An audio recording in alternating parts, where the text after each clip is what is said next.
Quiet on set. Rolling. Action. Hello. Hello. Welcome back to yet another episode of Ain't Caught. We are here together once again. I am Sebastian. And I'm Caitlin. And today is actually a pretty interesting episode for us, given that we just recently finished our junior year at film school. Woot woot. And we had, with that, it entailed making films with a group of people from our class that involved like sets and just like making the film during the entirety of the semester. Mm-hmm. And trying to be as professional as possible. That includes storyboards, making up the script, and like day by day what we're gonna shoot. And it was pretty interesting. But that's pretty much what we're gonna be talking about today. What we expected that will happen in these sets, and what actually ended up happening in these sets. Because I feel like the comparison is insane. Yeah, I don't know if I came into junior year expecting a lot, but I was definitely expecting to work on a set, and that was definitely something that was guaranteed, because I guess last fall everybody in the junior class was writing scripts, and then we decided someone else decided who was gonna produce the films. We did 3 films in total, one of which was did not come to fruition, but we'll get to that in a little bit. So we decided to work on 3 films in total, all with a variety of like different genres, different focuses, whether it be more action based, another one more drug based. But overall they're pretty fun scripts. I was definitely excited about all of them, really. I thought all of them had something really good inside of them. I enjoyed the writing. All of the people that wrote the scripts became the director. So it was pretty nice because they knew exactly what they were hoping for. They knew what they wanted the film to look like in the end. So we had a better, like, solid vision compared to if we just gave the script to somebody else to direct. The airplane just had to go through right now, right at this second. Of course it People did. decided to fly by. Amazing. But yeah, so as you all know, last semester we were in London. So sadly we weren't part of the process of writing a script, submitting it, get it in juries. But we will be taking that class in the fall because it's still a requirement to graduate. Which one? The production management class. Oh, yeah. Yeah, we still have to take it even though we already went through. Okay, so now I'm just going on a little bit of a tangent. So I guess now we're going to go to the rising juniors and decide what film will be made, question mark? Well, it's the juries that decided, I'm pretty sure, whose films we're going to go through. So, okay, I see. Because the juries were, like, critiquing everybody's scripts and told them, like, what they could improve on, and then they decided what 3 films had the best shot of being made into a final film. Well, with that, so we weren't part of deciding or writing or listening, so we don't really know what other scripts were out there. We don't know if there could have been anything else that we would have liked to work on more than these ones. We pretty much were given the choice of Yeah. these 3 different ones. And then our professor went from there. So, me personally, I was assigned to only one film. It was called Misery Loves Company. And it was with my best of friends in college. We were all assigned together for the most part. Everybody except me and our friend group was put onto that film, and I'm totally still not bitter about it. But that made it more interesting, but we'll get into how it actually went down afterwards. Yeah. I, on the other hand, was put on the other 2 films. I was the art director and makeup artist for film 1, and the location casting scout for film 2. Yeah, I completely forgot to mention, I was the cinematographer for our film. You're one of the big head honchos. Oh, yeah. Holding the camera, doing all the work. If I may start with Misery Loves Company, that one had a couple of different challenges, starting at location scouting. So I was trying to help whoever was in charge of location scouting, because we had to get a bunker and we had to get a courthouse. And we had to figure out how on no budget get a courthouse and a bunker. So thankfully the director, Adelia, she actually had she has this job in which it's like a dog doggy daycare, Yeah. I think. Uh-huh. So the doggy daycare place has a basement that looks like a bunker, just like a bunker. So we had that one covered, but then we had to find the courthouse. That was the hard part. Yeah. Well, for the past couple of years, I've been really involved in East Boston, the community, and blah blah blah, whatever it is.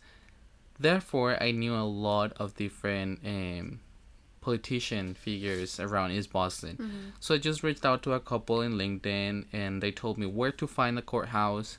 And I just reached out to the courthouse, and they were like, "We would love to do this." I was actually really impressed that the courthouse would be so easy to get.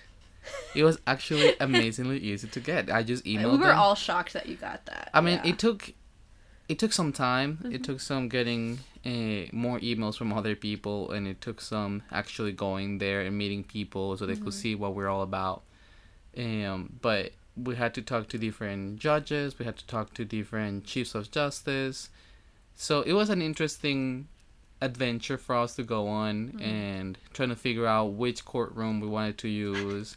I think I loved it, and each courtroom had like different issues that we will have to deal with, and we had to acknowledge that before we started filming. But overall, I think it was a great experience for us to try to figure out how to find a really hard place to shoot and actually making it successful. So that's like the first thing that we had to deal with to begin with in the set.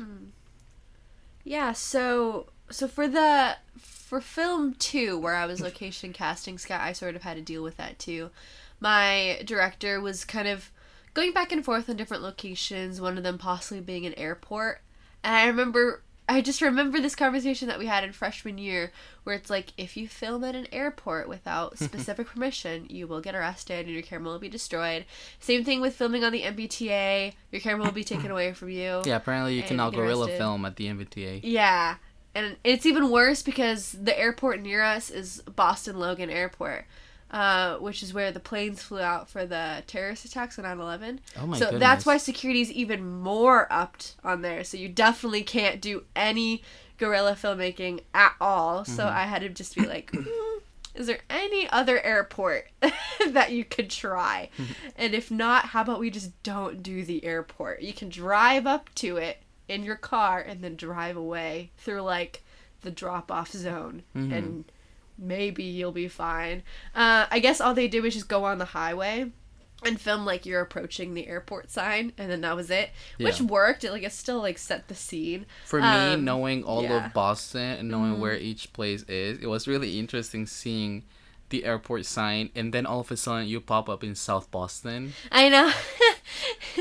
Yeah, I'm sure if you didn't know Boston, you wouldn't know the little filmmaking secrets that we did. But yeah, it was pretty funny. And then because our like whole movie is pretty much set in an Uber, we didn't really have to worry about too much about locations, other than the fact that the film, I won't spoil the ending, but it ends on a very violent act on the side of the road. Yeah. So it's like, okay, great. How do we do this without anybody calling the police saying that, oh, this guy is being attacked by his car? How do we make it obvious that we're filming? So we ended up having to film on one of Leslie's other campuses at night with campus police there, already like notified, so that everybody was already like Leslie based and they knew what was happening, so that no one would freak out and think that we're crazy. For having this violent act. There were many conversations about that one that even Uh-huh. I tried to pop in a little bit. And they were trying to figure out how to actually make this happen without anybody getting concerned. And I know one of the things that was talked about was whenever you make it, just let the police know that you're making it. Yeah. And more often than not, the police will actually put an officer in your film set for free. Yeah. So you can actually do it and people are not concerned about it. Yeah. I know another big concern regarding that specific scene as well was that everybody except the director and the cinematographer were women. So they were all really concerned of like, okay, where are we going at night to have someone die in a car? Like, where are we filming this? Because I don't want to drive all this way out to a really creepy parking lot and then have to sort of just find my way back. So they were all pretty thankful that we ended up filming it on Leslie so that we didn't run into any weirdos that could pop in on the set. So you're thankful of that.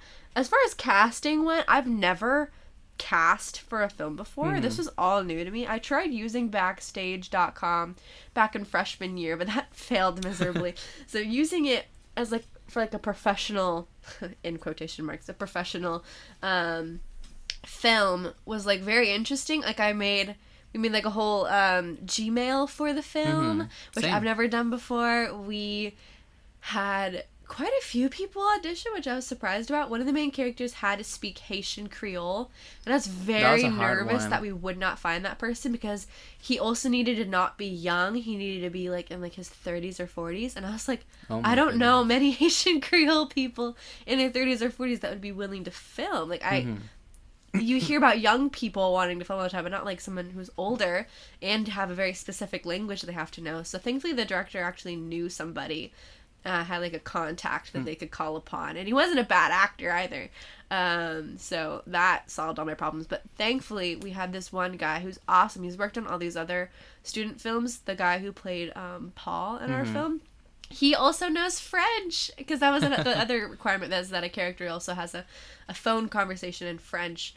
So thankfully Paul came through. If I find what his real name is, because I don't think his real name is Paul, if I remember it, I'll put it in the description, because he was awesome. He was great, and I'm so happy that he's worked on all these other Leslie films, because it really is such a big help when someone's willing to work on a film most for definitely. Absolutely nothing other than maybe like I think pizza. I also had a really interesting experience with casting, because also we went with Backstage and we tried to cast every single role through Backstage.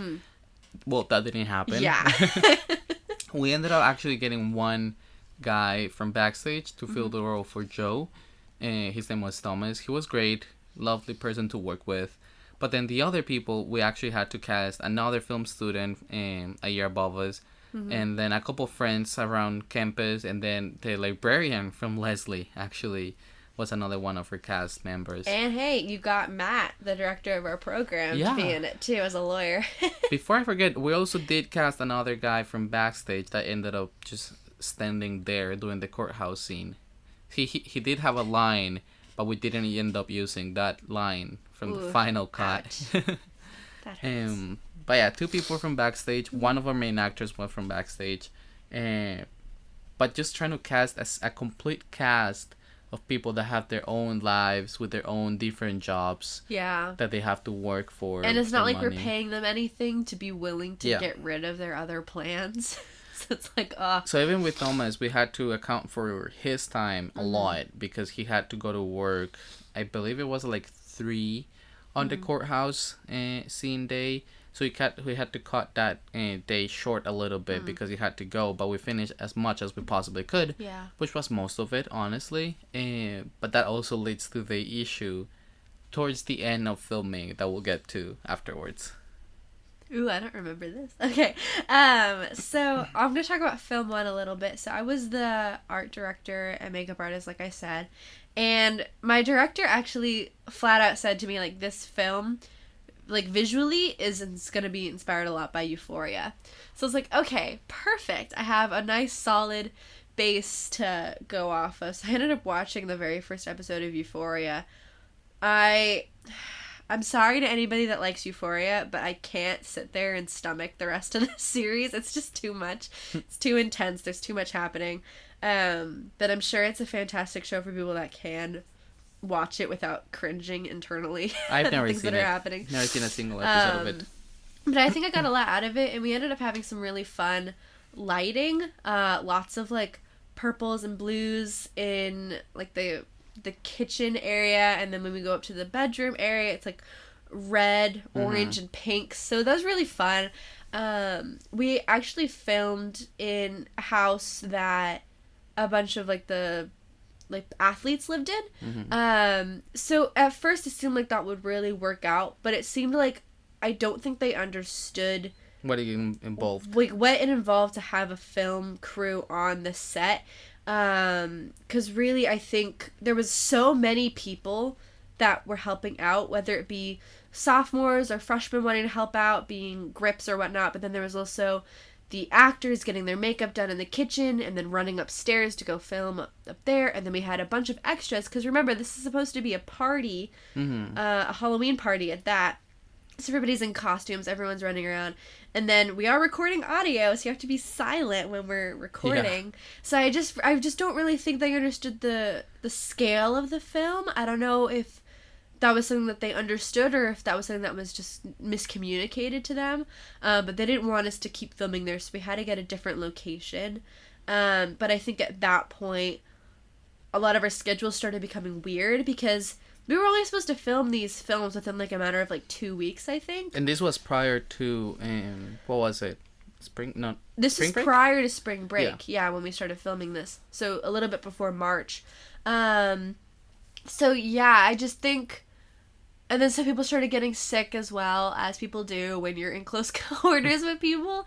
So I just don't think with the location not working out, and there was some other back and forth on the set between people as well. I just don't think schedule-wise everybody could be on the same page even if they wanted to, because people had already taken time off for spring break, people had already taken time off for the movie, and they needed money to continue living, so they can't take off all this extra time. And then I know we had to recast one of the actors as well for that scheduling as well. So it was just very complicated. In that specific film, there was a lot of personal drama that we won't get into out of respect. Out of respect for everybody involved in the set, we won't get into. But I think it was insane, the amount of drama that can come out of a film set, period. Yeah. Because it wasn't only that one, but your other film set also had a lot of drama. Yeah. And my film set even... Everybody had drama. Yeah. We'll just say that. Everybody. Our poor professor had to put up with us calling her at all hours of the day, complaining about this, complaining about that, upset about this person on the crew, upset about that person. And, oh gosh, I really hope that on other sets in the future that is not the case. I mean, this was also because everyone knew each other on set, and we were all like French. We're all French. We're all friends slash acquaintances. So maybe that's what also led to a bunch of the drama starting up. We knew each other and were comfortable-ish around each other. Maybe, yeah. So we're more comfortable. We knew each other more as like friends, but not necessarily how we would work together. Yeah. And I think that's another thing that affected us greatly because, okay, so we actually did a great job at keeping ourselves in track. But anytime the professor will come, it will almost look like we weren't doing much, even though we knew that we were really good on track and we knew what we had to get done and we were getting stuff done. But since we're all friends in our set, it just came down to working while having lots of fun, which looks like we're not working. Yeah. And at points, we will stop working for a second. So we had to keep ourselves accountable a lot. And I think we did. I think we successed and succeeded. Success. Great success. I think we succeeded on that side of keeping ourselves accountable, but it was scary at times. I bet. Do you want me to go into what happened at the end? Sure. I mean, it's not anything crazy. It's just we had one weekend to finish filming. No, we had... Okay, so it started... We had 1 week to finish filming. And we got... a hold of we got a hold of Thomas trying to film the final scene that involved getting out of the courthouse and getting Thomas strangled with an umbrella. Spoiler alert. But he had some stuff happening in his life, so he had to leave. But then he got sick, so he couldn't be on set either afterwards. So that was like a whole week and a half.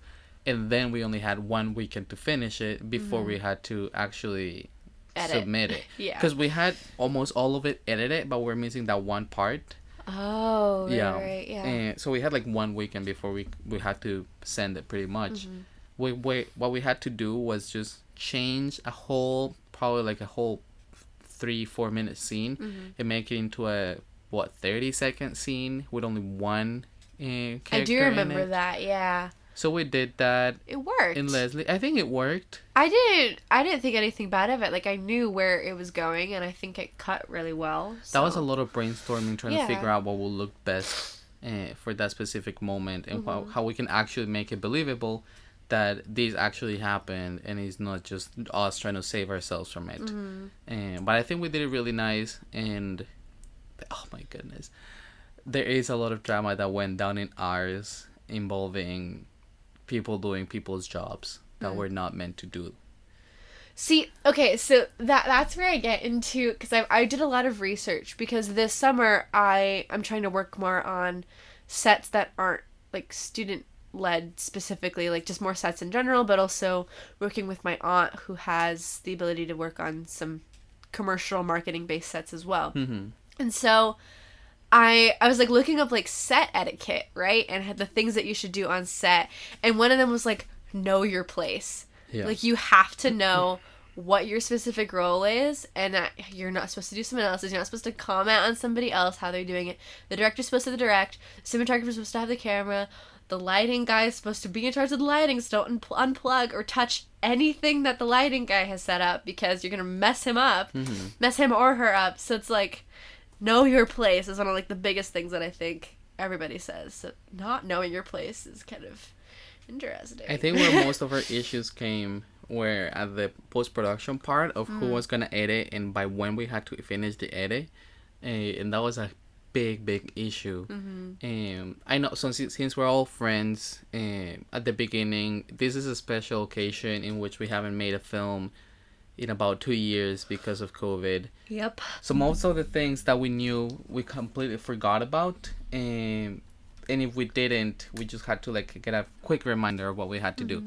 So on the first day of filming, I had to take over a lot of the things that the director will have to say, like the rolling, blah blah blah. Mind you, the program director was there, so he was like, "You're not the director. She's supposed to be the one doing that. I know you want to help, but you have to say these things because it's your role to do it." But I think he didn't say it as a bad thing happening. It was just like, I understand what you're doing, but this is for you to do. Yeah.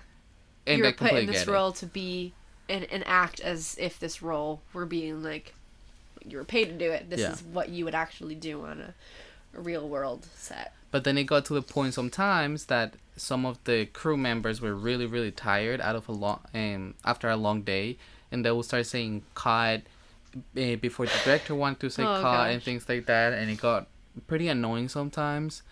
But honestly, I think so. I played soccer for a long time, and one thing that we used to say a lot is that we become enemies on the field, but we're friends afterwards. I think that's what happened on the set. So you get heated when you're on set because obviously you're working and you're under stress, you're under pressure. So sometimes you get angry with other people. Don't bring that anger outside of the set. Yeah. Like when you're outside of the set, chill, calm down, you're all friends again. Yeah. Because it happens. It does happen, and sometimes people just don't realize that they did that. Yeah. Or that they insulted your position or something like that. They just don't realize it. And I think it would make the next day that you're working on set even harder to get through if you're just still like, this person was like this yesterday. That's just not the way to do it, especially if everyone's getting paid to be there. You just kind of have to suck it up at that point, because it's not like they're going to leave. They're going to still show up the next day. They're still going to show up the next day after that. So just brush it off. Focus on that day's work, because if you keep holding on all the grudges, you're never going to get anything done. For sure. So I think you guys did a really good job of just trying to finish despite everything that could have been annoying. And despite all the equipment errors. All the equipment errors. Let me tell you about it. It's crazy because so the first day that we had to film, I've been mentioning the courthouse as the first day that we were filming, but that's not the first day that we showed up on set. The first day we showed up on set, we had to start filming only with the actor that is a Leslie student, and things started going down really, really fast. Starting by by the lighting not working, and then one of the microphones wasn't working. For some reason, the camera monitor stopped working all of a sudden. Oh gosh. And then the thing that made it all the worse was the actor showing up in the wrong attire. It was the bunker scene, and he thought he was going to the courthouse scene. So at that moment, we were all just like, how about we just call it and we go home? Yeah. This was an hour and a half away from my house. Wow. So it was quite annoying to be there for 3 hours trying to set everything up because the actor was running behind an hour. Mm-hmm. So having to set all that up and then having to leave right away after doing no work. That was And you couldn't leave all the insane. stuff there either because half of it was broken. So you had to give it back anyways. Yeah. And then afterwards, on the second time we went to the courthouse, that's where things got heated. Because a light fell, a camera fell, my life was falling. That was a 13, 14 hour day Wow. filming. And everything that fell started falling from the beginning. So I know that day specifically we had to figure out how to actually light a whole set without lights. And we ended up using, thankfully the bunker was full of like lamps everywhere for no reason. I thought that was an aesthetic choice. I didn't think it was because you just didn't have lights. Yes. Wow. No, well, we actually wanted to use the lamps nonetheless. But thankfully there were like 10 of them for no reason in just small room-ish. So you had some extras you could So we use used all of those lamps and we had to move them around so we could actually light it. It was really interesting trying to figure out and trying to work around it. But I think the moments in which you have the most constraints are the moments in which you get the most creative. Yeah. So I think that really helped and didn't. Yeah, I think everybody had equipment problems. No matter what we did, we would have it. Because the way Leslie has their everybody like shares the equipment. So it's not like you have equipment set aside just for junior year or just for senior year or just for sophomore year. Like freshmen can't use all of the equipment, but they can use some of it because freshmen, you start like learning how to use it and then you get cleared to check out the next level of equipment. When they get to junior, senior year, everybody's sort of like just like sharing equipment. So yeah, when something breaks and someone doesn't report it or someone reported it but it's taking a little bit more to fix it, that sort of thing, like it can become really bad because I know a bunch of other people have had issues, like senior people had issues on it as well, whether it be like a bad wire, and sometimes you don't know these things until you're already on set. So they really wanted to specify like make sure you test out all of your equipment the moment that you check it out, just in case, because if you're traveling an hour and a half away from school, you don't want to have to go all the way back. That's what's funny. We actually checked the equipment before we left and it will be fine.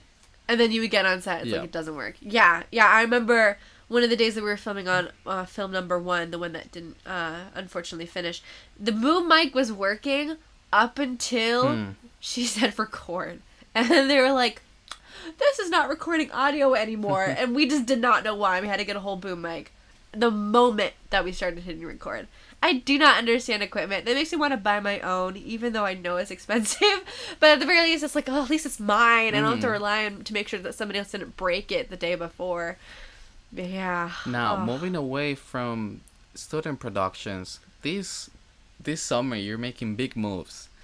Big girl moves.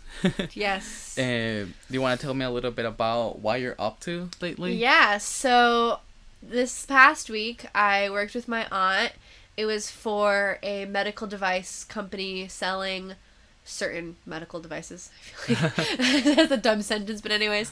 So I was sort of like her personal assistant, but also script supervisor. I was just taking notes about the shots that we recorded, if they were good, if they were bad, documenting it, because she's also editing it and categorizing all the footage as well. So that's a lot of help. So I wanted to make sure that she had all the notes that she really needed to make sure that she got the clips that were good. Because we recorded over like 400 shots or something like that. Oh my goodness. Throughout the whole time.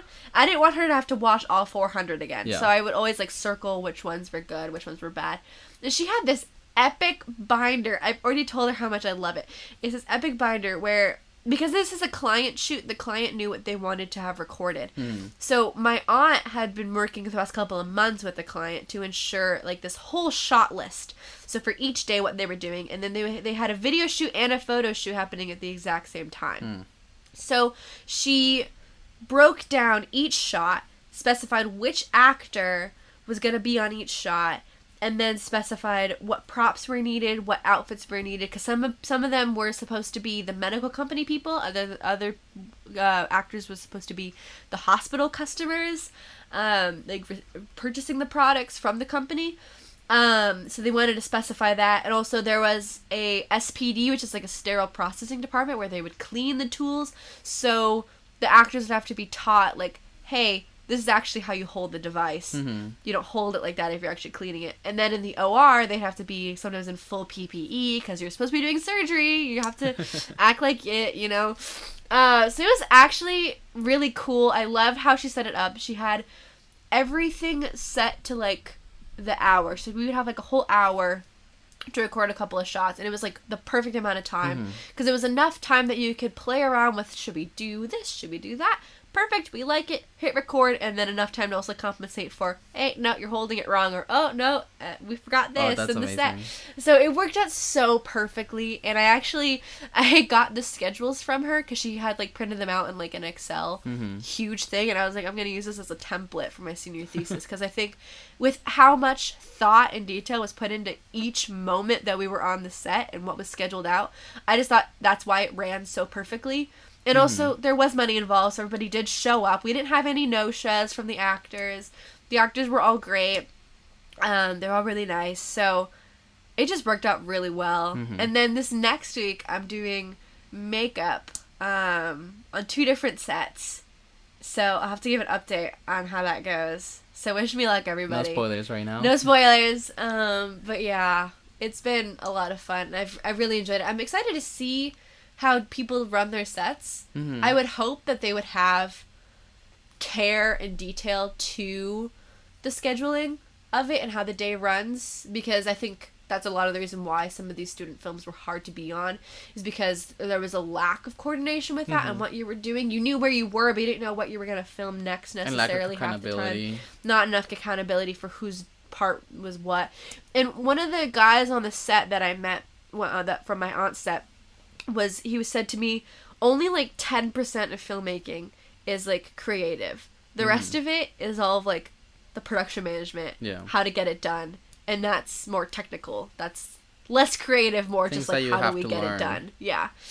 And as well as like taking kind of like the budget and whatnot and where you're going to purchase the equipment from, because obviously in the real world you have to rent it out or purchase it or or that sort of thing. So but yeah, such a great experience. I'm really hoping that I have more fun experiences to tell you guys about. But yeah. I think that will be it for us today. I think we'll have to catch up on this talk again. Yes. Probably about a month or so. We'll have to talk how sets are going again with more professional sets. Mind you, I'll be in a couple of sets as well. Yeah. But yeah, thank you all for listening. Thank you all for coming, and we'll see you here next week. Yes. And cut.